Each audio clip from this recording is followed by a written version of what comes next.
السلام علیکم۔ ایک واقعہ بیان کر رہی ہوں، ذرا اس پر غور فرمائیے۔ ایک شخص کے ہاں صرف بیٹیاں تھیں۔ ہر مرتبہ اس کو امید ہوتی کہ اب تو بیٹا پیدا ہوگا، مگر ہر بار بیٹی ہی پیدا ہوتی۔ اس طرح اس کے ہاں 6 بیٹیاں پیدا ہو گئیں۔ اس کی بیوی کے ہاں پھر ولادت تھی۔ وہ ڈر رہا تھا کہ کہیں پھر لڑکی پیدا نہ ہو جائے۔ شیطان نے اس کو بہکایا، چنانچہ اس نے ارادہ کر لیا کہ اب بھی لڑکی پیدا ہوئی تو وہ اپنی بیوی کو طلاق دے دے گا۔ اس کی کج فہمی پر ذرا غور کیجئے، بھلا اس میں بیوی کا کیا قصور؟ رات کو وہ سویا تو اس نے عجیب و غریب خواب دیکھا۔ اس نے دیکھا کہ قیامت برپا ہو چکی ہے اور اس کے گناہ بہت زیادہ ہیں، جس کے سبب اس پر جہنم واجب ہو چکی ہے۔ لہذا فرشتوں نے اس کو پکڑا اور جہنم کی طرف لے گئے۔ پہلے دروازے پر گئے تو دیکھا کہ اس کی ایک بیٹی وہاں کھڑی تھی، جس نے اسے جہنم میں جانے سے روک دیا۔ فرشتے اسے لے کر دوسرے دروازے پر چلے گئے۔ وہاں اس کی دوسری بیٹی کھڑی تھی، جو اس کے لیے آڑ بن گئی، اور وہ تیسرے دروازے پر اسے لے گئے۔ وہاں تیسری لڑکی کھڑی تھی، جو رکاوٹ بن گئی۔ اس طرح فرشتے جس دروازے پر اس کو لے کر جاتے، وہاں اس کی ایک بیٹی کھڑی ہوتی، جو اس کا دفاع کرتی اور جہنم میں جانے سے روک دیتی۔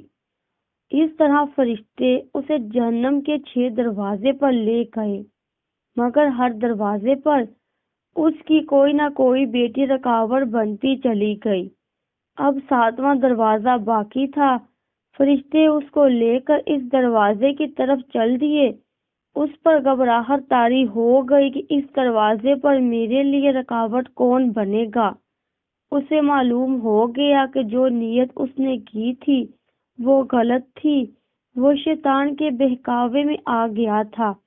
انتہائی پریشانی اور خوف و دہشت کے عالم میں اس کی آنکھ کھل چکی تھی، اور اس نے رب العزت کے حضور اپنے ہاتھوں کو بلند کیا اور دعا کی، اے اللہ مجھے 7ویں بیٹی عطا فرمانا۔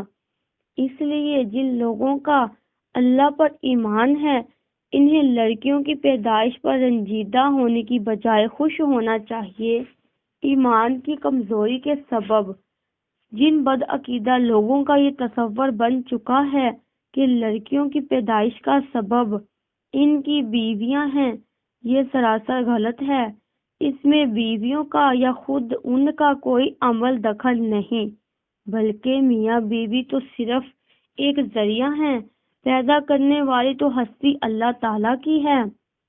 اللہ تعالیٰ نے سورۃ شورى میں ارشاد فرمایا ہے، آسمانوں کی اور زمین کی سلطنت اللہ تعالیٰ ہی کے لیے ہے۔